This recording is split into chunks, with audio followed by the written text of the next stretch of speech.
What is up, guys? It's the Football Take Slayer back again. Viktor Gyokeres is officially here we go to Arsenal. Reports are around 72 million euro, including add-ons, for one of the most prolific goal scorers of the last 2 years. So I want to say I think this is a great signing. I've been watching him in the Portuguese league now for 2 seasons, and he is one of the most polarizing, influential, impactful, dominating players I've ever seen come to that league. And that's one of the first things I want to talk about right now is I want to talk about the Portugal to England pipeline and how over exaggerated it is about just how players from Portugal can never really make it in the Prem, and there's players that just didn't play well, Ricky Van Wolfswinkel, et cetera, that they talk about. Firstly, they especially Darwin Núñez. That's the one that I'm hearing the most right now. And I'd like to just dispute the Núñez take right now. Núñez was a winger turned striker whose first year in the Portuguese league, he scored 6 goals at the age of 21. He then had a great season at Benfica at the age of 22 where he scored 26 goals. He had a great UCL campaign. I think that's when he scored the hat trick against Barcelona. But he was always seen as a relatively raw and unproven talent while Liverpool was seeking to purchase him. Liverpool purchased him. They definitely overpaid. Everyone who watches the Portuguese league said that was an overpay. It was a high risk, hopefully high reward transfer made by Liverpool. You're getting, a physical specimen with somebody who has a great work ethic, pressing ability with an eye for goal, and always seems to be in the right spot at the right moment. But there always has been questions about Darwin Núñez's finishing, and that was kind of the hope is Liverpool would be able to make him a better finisher. And if that was the case, he would be a top 5 striker in the world. And now you have your striker for the next couple of years. But unfortunately, that's not what happened. But the case with that is Viktor Gyokeres isn't a Darwin Núñez. Viktor Gyokeres is seen as a finished product at Sporting, coming to already finished team at Arsenal, coming to provide the final thing that they're missing, which is Premier League goals.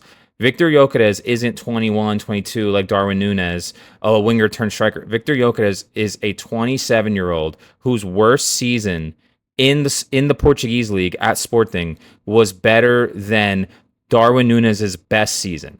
Viktor Gyokeres in his worst season at Sporting scored more goals than Darwin Núñez at Benfica in his best season. These aren't the same caliber of players because they aren't the same age, they aren't the same level of experience. Darwin Núñez can still get to those heights, but in this current moment in time, Viktor Gyokeres is a really great purchase. And I just want to point out also the hypocrisy of pointing out players like, Bas Dost and Ricky Van Wolfswinkel, but not pointing out players like Raul Jimenez, Diogo Jota, Evan Nielsen. Jimenez was actually scoring less goals while at Benfica, and he started scoring more goals when he went to the Prem. So are you able to now have that narrative that the Prem is worse because we have this this one example of someone actually improving their goal scoring output when they switched from the Portuguese league to the Prem? And I also just want to get this out here as well. It is not like there's a huge gulf in quality between the Portuguese league and other leagues. PSG just won the treble where their midfield was João Neves and Vitinha, and their star left back is Nuno Mendes, all from the Portuguese league. Also, just to name a few more of the recent, just generic good transfers from the Portuguese league, there's Enzo, there's Ruben Diaz, there's Bruno Fernandes, Gonçalo Ramos hasn't been terrible, João Neves is elite, Luis Diaz is great, James Rodriguez was from Porto, Vitinha, Pedro Porro. There's so many. Just, the narrative isn't a good narrative. It's only used to try and belittle players, but there are a lot of players that have come from the Portuguese league and gone all across the world, including the Prem, and have been very, very good players. But now I want to talk about the impact at Arsenal. Firstly, I just want to say Arsenal have been lacking a striker for so long. That is the one thing that Arsenal fans have been asking for years now.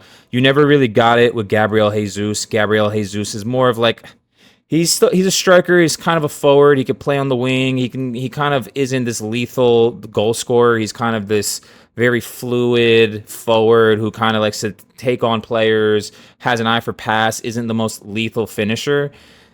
Arsenal haven't had a striker like this since Aubameyang. And honestly, before Aubameyang, probably Van Persie. For some reason, Arsenal in the last 10, 15 years haven't really been purchasing these elite strikers, and it really has come to bite them in the butt throughout so many Premier League challenges where you're getting so close, you're in second, you're in third, you're holding first for a majority of the Premier League. But then at the end, when games get a little tougher, you're a little deeper in your season, and you're relying on somebody to bag in a goal in these important games, they haven't had that. But that is something that Viktor Gyokeres will bring. Viktor Gyokeres is, if he is anything, he is a proven goal scorer. Has scored around 100 goals in the last 2 years. It doesn't matter what league you're in. That doesn't come if you're not some sort of quality striker. And I just want to talk about how, this obviously improves the chances to win the Prem for Arsenal. But I really think it does a big job with the chances to win the Champions League.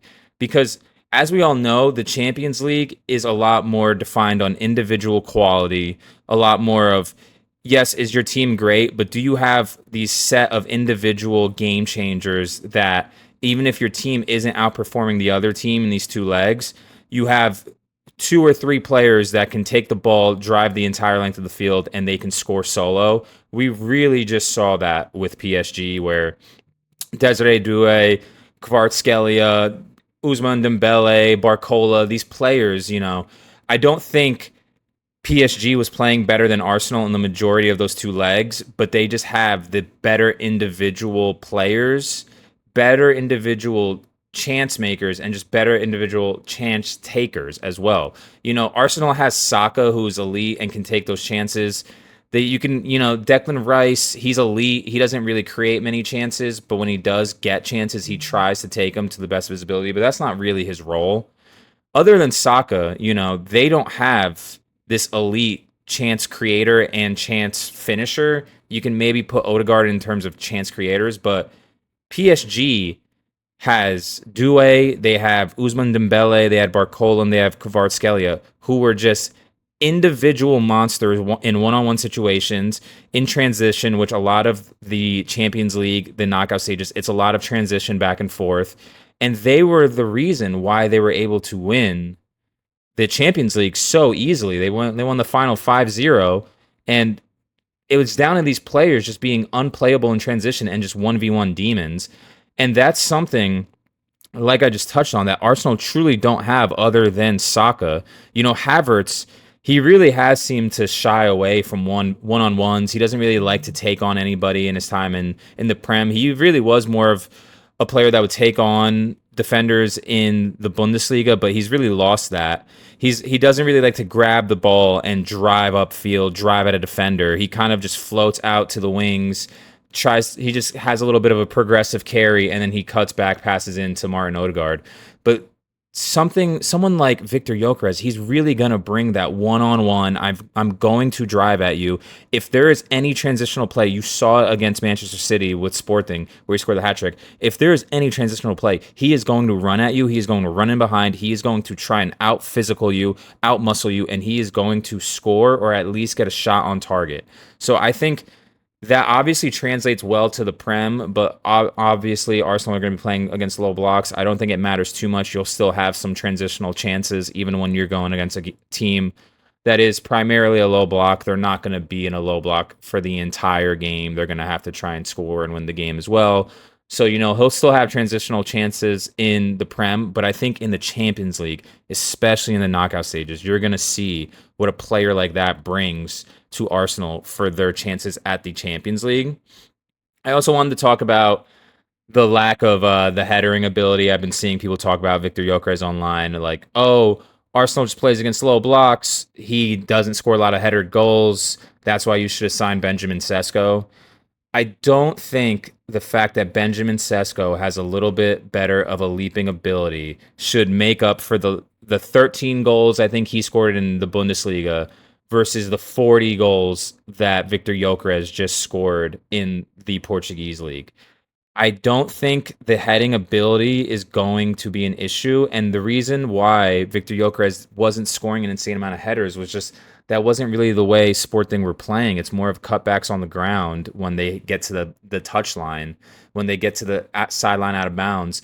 They're trying to cut it back on the floor to Viktor Gyokeres because that's where his skills are. But if he needed to get on the end of a cross, whether it be with his head or whether it be with his feet, he'll be fine. And you can't just make up an extra 30 goals more that Sesko didn't score compared to Gyokeres with just the fact that he could jump a little bit higher. I don't think that's going to be an issue for Viktor Gyokeres at all. And then I also just want to talk about, how people are saying, can he prove it in the Prem? Can he prove it in England? I mean, he already played in England. He played for Coventry, and, their fans rate him very highly. And he played very well there. And then people talk about, oh, but he left. He had to leave. Listen, he was purchased by a Champions League side. Sporting is a Champions League side that purchased a player from the championship. They don't do that often. There's a reason why they were purchasing Viktor Gyokeres and why he was able to go from Coventry to a Champions League side. He is a Champions League player. If it wasn't Sporting that were going to buy him, it would have been a team in the Prem. Maybe it would have been a team in the Prem outside of the top 6, top 7, but it still would have been a team in the Prem, and he would have instantly had a great impact. And then he would have transitioned to a player that would be purchased by a team in the top 5, top 4, and instead of costing 70 million euro, he would have costed 100 million euro. But he is bringing ball carrying, physicality, the ability to strike with both feet, just the overall mental aspect that you now have someone who scored 100 goals on your team. I saw the video of Martin Lewis Skelly just excited, like celebrating when he saw the "Here we go" tweet. That is what a player, a striker specifically, can bring to a team. When you have a striker on your team that has scored 100 goals in the last 2 seasons, as his teammates, you believe in any game you can go out there, you can win, you can dominate, even when you're losing. When you don't have that proven goal scorer, it's so much easier to look to your left, you look to your right, and you wonder who's going to score the goals to get us back in the game or put us over the line to win the game. But when you have that proven goal scorer, just the mood around the team instantly changes to, we can win any game. All we need is 1 or 2 chances. And that is what Viktor Gyokeres is bringing. He's bringing just a different type of 1v1 ability, extra odds to winning the Champions League, extra odds to obviously winning the Prem.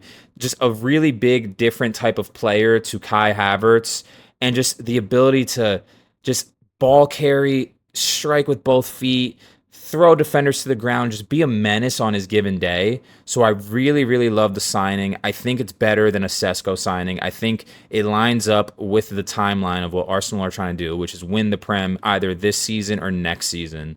So I'm really going to be looking out for it. I would say he's due for at least 25 goals just this entire season. I'd give him at least 18 goals in the Prem, which is all Arsenal really need. So I would really look out for this signing, guys. I think this is really going to put Arsenal over the line. Let me know what you think.